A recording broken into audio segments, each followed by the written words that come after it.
And then Allah says, Allahu yabda'ul khalq thumma yu'iduhu thumma ilayhi turja'un. He begins creation and then He recreates it. So the recreation of the world. Thumma ilayhi turja'un. And you return to Him. So look at creation. What we're being told there is, if you look at the world, you'll see that there's creation and then there's recreation. And what that should indicate to you, ulul albab, people who think about this, is that you too have been created and you too will be recreated. So just like you see these hills not that long ago and they were all barren, and now they're all green like they were last year. So they've been brought back to life after dying. وَيَوْمَ تَقُومُ السَّاعَةُ. And when the day when this moment really here it means, sa'a is not really the hour, it means the moment, right? Sa'a, because qama min sa'atihi in Arabic, he got up immediately. The Arabs use sa'a to mean something that's immediate, and the sa'a is, it's translated generally as the hour, but it means that momentous event of the recreating. Yublis al-mujrimun, and that's when the criminals, the mujrimun, the people of ijram, the people that did all these horrible things in the world, yublisu, they have iblas. In other words, they despair. Because now it's suddenly all come home. وَلَمْ يَكُنْ لَهُمْ مِنْ شُرَكَائِهِمْ شُفَعَاء. And none of these things they associated with other than Allah, they won't intercede for them. وَكَانُوا بِشُرَكَائِهِمْ كَافِرِينَ. And then they will even disbelieve in all of these things they worshipped in this world. They disbelieve in them. Because they realize it's empty. It's one of the signs of the latter days is that money becomes so prevalent that nobody wants it. It's one of the signs of the latter days. And the Prophet ﷺ said people will actually hold money in their hand and they say, for this I killed people. I actually took life for this, and now it's meaningless. So it's about these mental formations, right? It's about how you're viewing the world, because your attachment to it at any given moment does not mean that you're going to be attached to it at another moment. There's people that will cling on to life at any cost, but then if they get a terminal illness, they want to die. Right? There's people that will actually ask other people to help them kill themselves. So attachment, the nature of that attachment is that at any given moment you can be attached, but it's not permanent, because what you're attached to is not permanent. As long as you're attached to an impermanent thing, then your attachment by its nature is not permanent. And this is really important in relation to marriage, because that's one of the things about the nature of human relation is attachment. This idea of ta'alluq, that we become attached to the ephemeral. And especially the four things, because the Prophet ﷺ said, تُنْكِحَ الْمَرْأَةُ لِأَرْبَعَ.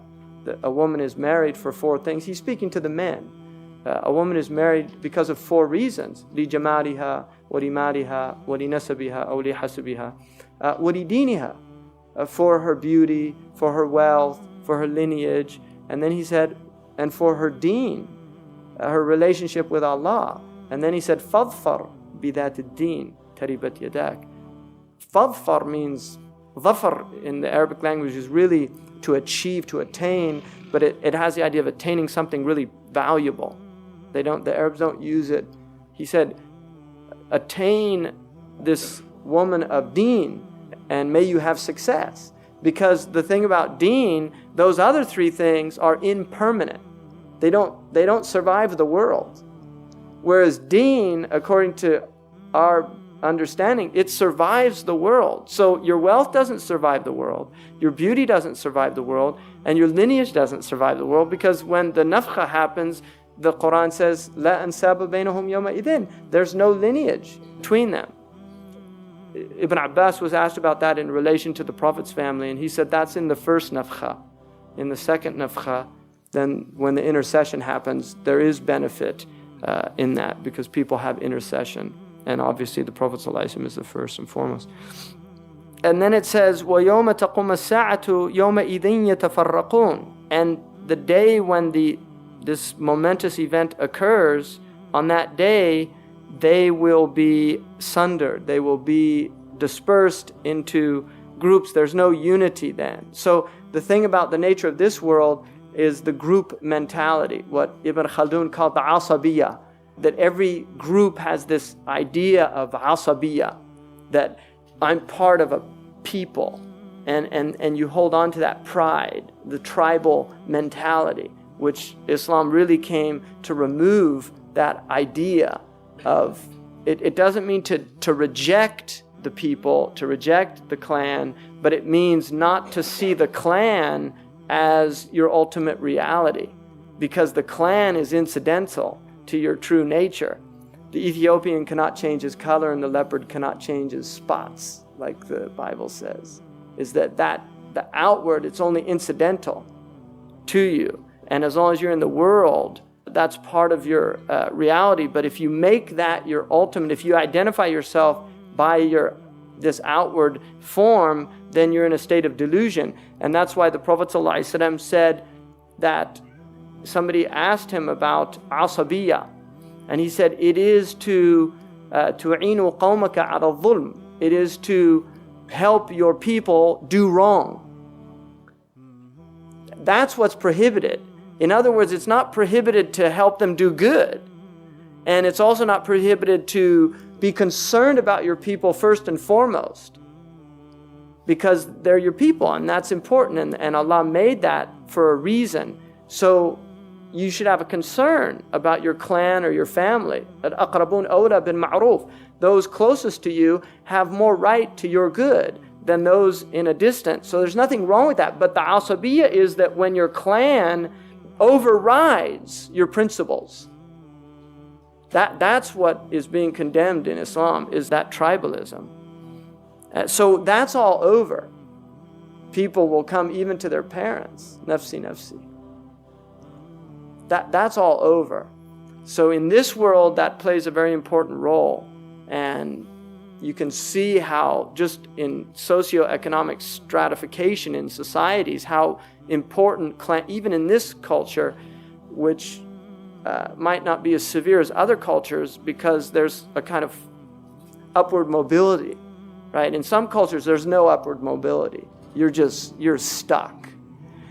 In this culture, there's an upward mobility, but you can see that what you're born into, how much of an impact that's going to have on your success in the world. So to be born white in this country is an advantage, just by the mere fact that you were born with a different skin color. That's an advantage. So those things happen in this world, but in the next world, all of that has no relevancy. People are stripped of that reality. And they used it, those people that used it for wrong in this world, it's a grievous day because they can't rectify those wrongs with it. They can't go to those, their shuraka. They can't go to all those people that they were manipulating, or their false idols, because that is an idol. I mean, the difference they say between the savage and the civilized is the savage, his idols are made of wood and stone, but the civilized, his idols are made of flesh and blood. The real difference is that the idols haven't changed.